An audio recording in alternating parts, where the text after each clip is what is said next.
अस्सलाम वालेकुम, hello and welcome back to Grassroots Cricket. मेरा नाम है अनम नदीम और आप लोग देख रहे हैं ऑफ द मार्क की एक और एपिसोड। मेरे साथ आज कराची से एक लेफ्ट आर्म था, जिन्होंने अपना डेब्यू 2018 में किया था, टेस्ट टीम में डेब्यू किया था और उसके बाद से नेशनल टीम के साथ वो नहीं रहे, लेकिन डोमेस्टिक में हमें वो बहुत ज़्यादा एक्टिवली नजर आते रहे हैं। Welcome on the show Mir Hamza. अस्सलाम वालेकुम हमजा, कैसे हैं आप? वालेकुम अस्सलाम जी, अल्हम्दुलिल्लाह। आप सुनाएं, ठीक है? जी ऑल गुड हमजा। कैसा चल रहा है? आप सिंध जो है वो सेमीफाइनल्स में भी पहुंच गया है, तो हाउ इज इट गोइंग? हाँ जी, अच्छा जा रहा है माशाल्लाह से।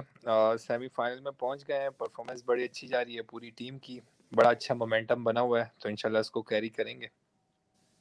सही है। अच्छा, इसके ऊपर मैं आती हूँ दोबारा। पहले अच्छा, मैं आपसे ये जानना चाहूंगी कि ऑब्वियसली ताबिश और फवाद जो थे वो आपके टीममेट्स रह चुके हैं और कंसिस्टेंटली डोमेस्टिक में उनकी परफॉर्मेंसेस जो हैं वो हमारे सामने हैं।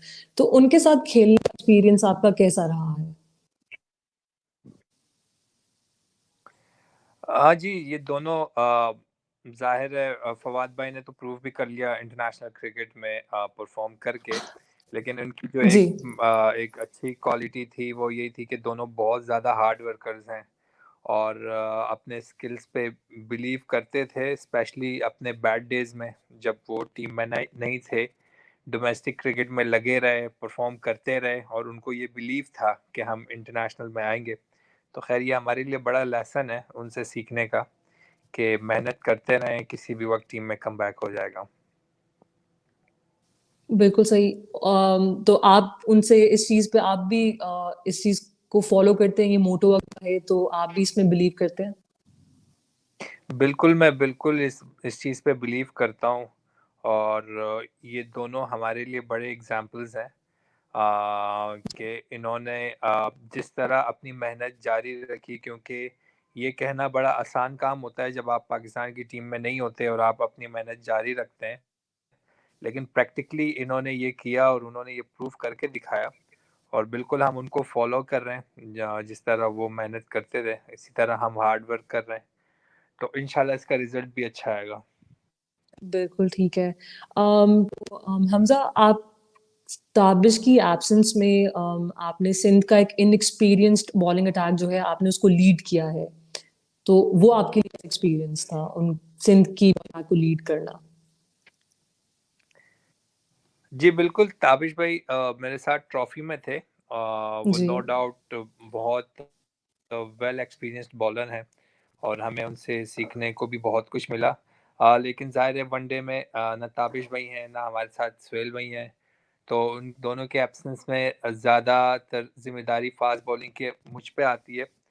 तो ख़ैर अभी तक तो माशाल्लाह 10 मैचों में बड़ा अच्छा रहा, सारे बॉलर्स परफ़ॉर्म भी बड़ा अच्छा कर रहे हैं, टैक्टिकली वो सीख भी रहे हैं मैच टू मैच।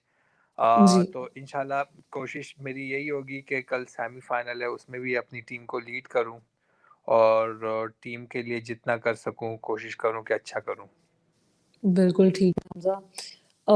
अच्छा हमजा, 2019 में आपने काउंटी चैंपियनशिप में ससेक्स को रिप्रेजेंट किया था। वो स्टिंट आपके लिए कितना हेल्पफुल था और जेसन गिलिस से आपको कितना सीखने को मिला? जी, county cricket specially fast bowlers के लिए एक ख्वाब जी। जैसा होता है, क्योंकि आप दुनिया की जितनी भी लीग्स हैं, T20 लीग्स, आप एक टीम में प्लेइंग 11 में 4 प्रो खेलते हैं या 3 प्रो खेलते हैं कम से कम। लेकिन काउंटी में आप अकेले एज़ ए प्रो खेल रहे होते हो, पूरी टीम को लीड कर रहे होते हो। तो एक तो सही। एक्स्ट्रा प्रेशर आप पे होता है कि आपको परफॉर्म करना है अपनी टीम के लिए, क्योंकि टीम आपसे बहुत ज़्यादा एक्सपेक्टेशंस रखते हैं। तो उस लिहाज से मेरे लिए बहुत अच्छा था कि प्रेशर में टीम को लीड कैसे करना है और चैलेंजेस को फेस कैसे करना है और परफॉर्म कैसे करना है। वो उस क्रिकेट में खेलने में एंजॉय भी किया और सीखा भी बहुत कुछ। और ज़ाहिर है कोच जैसन ग्लेस्पी हों, तो हुँ। उनसे फास्ट बॉलर्स को बहुत ज़्यादा सीखने को मिलता है, स्पेशली इंग्लिश कंडीशंस में उनका बहुत ज़्यादा एक्सपीरियंस था। तो उन्होंने मेरा अपना एक्सपीरियंस मुझसे काफ़ी शेयर किया इस बारे में। हाँ, उनसे तो थोड़ी बैटिंग टिप्स भी मिल सकती थी। जी, लास्ट मैच में उनकी डबल सेंचुरी है, खैर वो तो हाँ जी, हाँ जी। मज़ाक में ये बात बोलते भी थे। जी, बिल्कुल। हमज़ा, अब आपने 3 डिफरेंट डोमेस्टिक स्ट्रक्चर्स में रिप्रेजेंटेशन दी है। मतलब अगर देखें तो पाकिस्तान का जो पुराना डोमेस्टिक स्ट्रक्चर था, वो भी, नया वाला भी और काउंटी चैंपियनशिप भी। तो अगर मैं आपको ये पूछूँ कि आपके ख़्याल में कम्पेटिटिवनेस को अगर देखा जाए, तो आपको ज़्यादा कम्पेटिटिवनेस कहाँ देखने को मिली है, कौन से स्ट्रक्चर में? देखिए, जो तीनों क्रिकेट थी, तीनों डिफरेंट थी। काउंटी में मैं अकेले एज़ अ प्रो खेल रहा था अपनी टीम की तरफ से, जी। तो वो एक एक्स्ट्रा प्रेशर होता है। वो जो है प्रेशर ज़ाहिर है आपको यहाँ नहीं मिलेगा, क्योंकि आप ओवरसीज़ प्लेयर खेल रहे होते हो।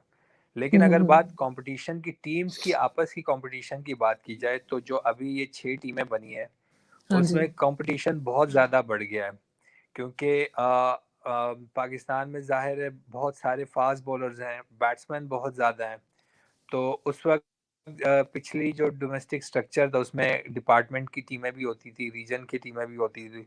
तो आपको ये पता होता था कि अगर मैं सीनियर हूँ, तो मैं सारे मैचेस खेलूँगा हुँ, और उनमें से अगर मैं 5-6 में भी परफ़ॉर्म करूँगा, तो मेरी फ़ॉर्म लग जाएगी।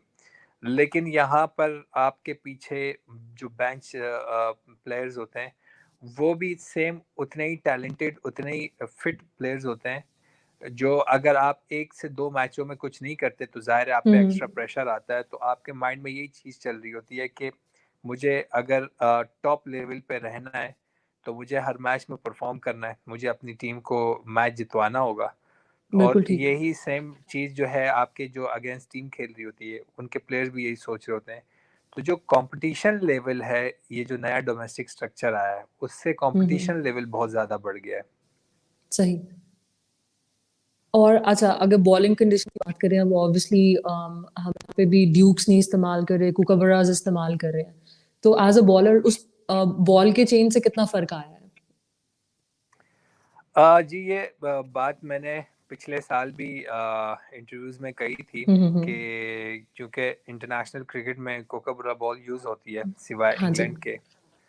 तो हमें ज़्यादा क्रिकेट जो टेस्ट मैचेस खेलने होते हैं, वो कोकाबरा से खेलने होते हैं, तो हमें उसके लिए ही यूज़्ड टू होना पड़ेगा, अगर हम इंटरनेशनल क्रिकेट में परफ़ॉर्म करना चाहते हैं।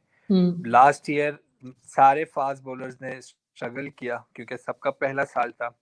आइडिया नहीं होता, क्योंकि इस बॉल से विकेट लेना एक फ़न है और बड़ी इसमें मेहनत लगती है। तो लास्ट ईयर ज़ाहिर है फास्ट बॉलर्स ने जब स्ट्रगल किया, तो मैंने उस वक़्त भी इंटरव्यू में कहा था कि हमारा नेक्स्ट ईयर फास्ट बॉलर्स का बड़ा अच्छा होगा। तो सारे फास्ट बॉलर्स इस साल वर्कआउट करके आए थे कोकाबुरा के हिसाब से। तो आप रिज़ल्ट आपको आपने देख लिए होंगे काज़म ट्रॉफ़ी में कि इस साल फास्ट बॉलर्स ने काफ़ी आउट किए हैं। मेरे बिल्कुल। ख़्याल से ये एक बड़ा पॉज़िटिव साइन है फास्ट बॉलर्स के लिए कि अगर वो यहाँ से डायरेक्ट पाकिस्तान की टीम को रिप्रेज़ेंट करेंगे, तो कंडीशंस के हिसाब से उनको इतना गैप नहीं मिलेगा, वो रेडी होंगे पहले से। सही, एडजस्टमेंट इश्यूज़ नहीं होंगे उस लिहाज से। जी। तो अपनी पेस के ऊपर, पेस को इंक्रीज़ करने के लिए कुछ काम कर रहे हैं, या कुछ इस तरह का है? आप टेक्निकल एस्पेक्ट से किस तरह से अपनी गेम को इम्प्रूव कर रहे हैं? ज़ाहिर है जब बॉल चेंज हुई, ड्यू हुँ, बॉल से जब कोकबरा बॉल आई डोमेस्टिक में, और पहले पिचेज़ भी थोड़ी-सी सपोर्टिंग पिचेज़ होती थी। जी। थोड़ी-सी वेट पिचेज़ होती थी, मॉइस्चर ज़्यादा होता था।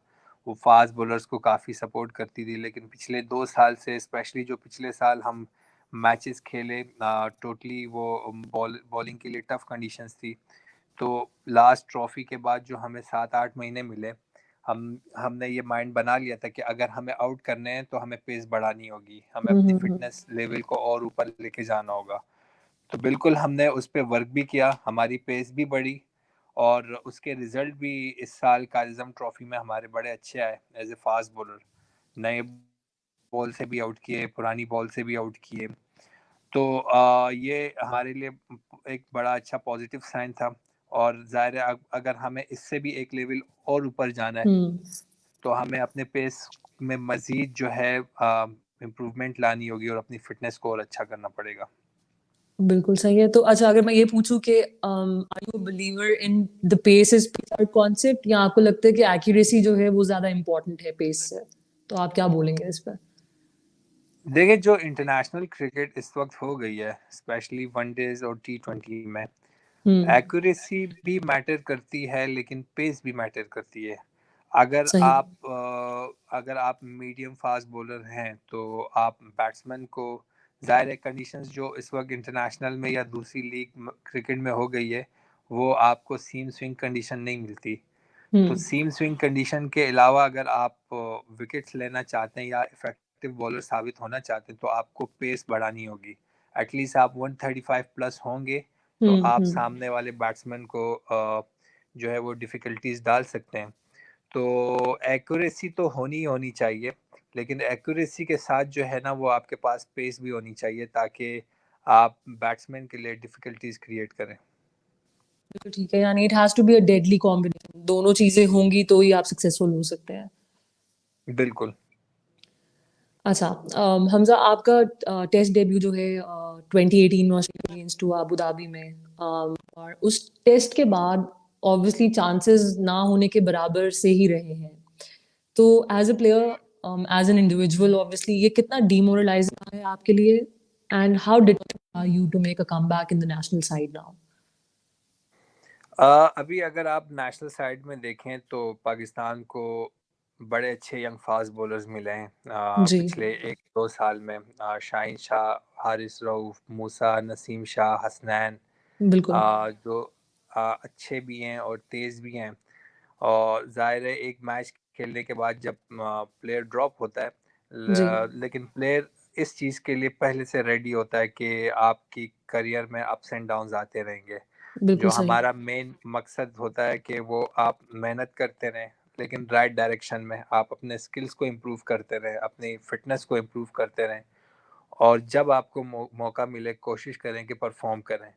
ये टीम से ड्रॉप होना, वापस इन होना, ये करियर में होता रहता है, लेकिन इन दी सही। एंड हर प्लेयर का यही गोल होता है कि पाकिस्तान टीम में जाएं और परफॉर्म करें, और मेरा भी यही मकसद है। उसके लिए मैं मेहनत भी कर रहा हूँ, स्किल्स को मज़ीद इम्प्रूव भी कर रहा हूँ, और परफॉर्मेंस भी अच्छी हो रही है। तो कोशिश यही कर रहा हूँ कि जब मौका मिले और जी। जैसे ही पाकिस्तान की टीम में मौका मिले तो परफॉर्म करूँ। तो ये एनकरेजिंग साइन्स हैं थोड़े से कि इस दफ़ा जो टीम सिलेक्शन हुई है, वो डोमेस्टिक सर्किट में काफ़ी चेहरे देखे हैं जो स्क्वाड में है इस दफ़ा। तो ये as a player encouraging factor है आपके लिए? बिल्कुल इंकरेजिंग साइंस है। इससे होता यह है कि एक जो थोड़ी-सी पहले डीमोटिवेशन होती थी प्लेयर्स के दरमियान के, जी, फर्स्ट क्लास में जो लड़का परफॉर्म करता है, वो बड़ी मुश्किल से टीम में आता है। लेकिन इस बार जो सिलेक्शन हुई है, उसमें ज़्यादातर वही प्लेयर्स टेस्ट टीम में आए हैं जिन्होंने 4 डे में परफॉर्म किया है। हाँ जी, तो इससे बिल्कुल सारे प्लेयर्स जो फास्ट बॉलर्स हैं, स्पिनर्स हैं या बैट्समैन हैं, उनको ये मोटिवेशन मिली है कि अगर हम फर्स्ट क्लास में मोर देन गुड परफॉर्मेंस दें या एक्स्ट्रा ऑर्डिनरी परफॉर्मेंस दें या टॉप लेवल की परफॉर्मेंस दें, तो हमें नज़र में रखा जाएगा। तो बिल्कुल प्लेयर्स के लिए ये बहुत बड़ा मोटिवेशन है। बिल्कुल ठीक है। अच्छा हमज़ा, जाते-जाते मैं आपसे पीएसएल से रिलेटेड कुछ पूछना चाहूँगी। ऑब्वियसली आपने पीएसएल में कराची किंग्स और ग्लैडिएटर्स को रिप्रेज़ेंट किया हुआ है पहले। ज़ाती तौर पर आपको लगता है कि आप पीएसएल दोबारा खेलना चाहेंगे, या अब आपकी सारी फ़ोकस जो है वो रेड बॉल क्रिकेट पर है? नहीं, कोई भी क्रिकेटर मेरे ख़्याल से होगा। मैं तो ज़ाहिर है बाकी हुँ, क्रिकेटर्स के हुँ। बारे में कुछ नहीं कह सकता। सही, क्रिकेटर पहले अपने स्किल्स को देखता है कि मेरी स्किल्स जो है वो किस फॉर्मेट के लिए है। बिल्कुल और ठीक। मेरे ख़्याल से मैंने जो अपने स्किल्स देखे हैं वो टेस्ट क्रिकेट के लिए भी है, वनडेज़ के लिए भी है और T20 के लिए भी है। और हुँ, तीनों फॉर्मेट में मैं मुख्तलिफ़ कंडीशंस में मुख्तलिफ़ कंट्रीज़ में परफ़ॉर्म भी कर चुका हूँ। बिल्कुल ठीक। तो जी बिल्कुल, पीएसएल से मैं ज़रूर ड्रॉप हुआ हूँ। लास्ट 2 सीज़न में पीएसएल नहीं खेल पा रहा। जी, लेकिन मेरा फ़ोकस यही है कि जो हमारी डोमेस्टिक क्रिकेट होती है T20, उसमें परफ़ॉर्म करके वापस पीएसएल में जगह बना सकूँ। और इस साल मेरी डोमेस्टिक T20 में बॉलिंग भी काफ़ी अच्छी रही, जी। परफ़ॉर्मेंस भी एक हद तक अच्छी रही, लेकिन अनफॉर्चुनेटली मुझे थोड़े फिटनेस इश्यूज हो गए थे आखिरी 4-5 मैचों में फील्डिंग के दौरान, तो उसकी वजह से मैं आखिरी 4-5 मैचेस नहीं खेल पाया। लेकिन मेरे ख्याल से अगर वो 4-5 मैचेस में रेगुलर खेलता, क्योंकि शुरू के 5 मैचेस में खेल चुका था, जी। तो उसमें 1-2 अगर एक्स्ट्राऑर्डिनरी परफॉर्मेंस हो जाती, तो मेरे ख्याल से मेरा पीएसएल में जो है वो जगह बन जाती। खैर, लेकिन ये तो आप फिटनेस, जैसे अगर आपको हाँ ग्राउंड जी, में हाँ जी। फील्डिंग के दौरान कोई इंजरी हो जाती है, तो ये तो आपके कंट्रोल में नहीं होती। लेकिन इंशाल्लाह अनकंट्रोलेबल मेरी है। कोशिश यही होगी कि जिस तरह भी ये वनडेज़ चल रहे हैं, इसमें मेरी बड़ी अच्छी परफॉर्मेंस चल रही है। इंशाल्लाह आगे भी अगर कोई वनडेज़ आते हैं या टी20 आते हैं, तो मेरी कोशिश यही होगी कि मैं उसमें परफॉर्म करूँ और वो दोबारा पीएसएल में जगह बना सकूँ। चले Hamza, we wish you all the best. आपके इन सारे जितने भी आपके गोल्स आपने अपने लिए सेट किए हैं, और सिंध को भी हम ऑल द बेस्ट कहते हैं। आई होप आपका एक कंट्रीब्यूशन काफी जबरदस्त रहे सिंध के लिए। अगले दो अगर सेमीफाइनल जीते हैं तो ऑब्वियसली फाइनल। आपने टाइम निकाला, thank you so much Hamza. Thank you so much. Allah thank you हाफिज़। जी, अल्लाह हाफिज। Shot, not catch out होगा।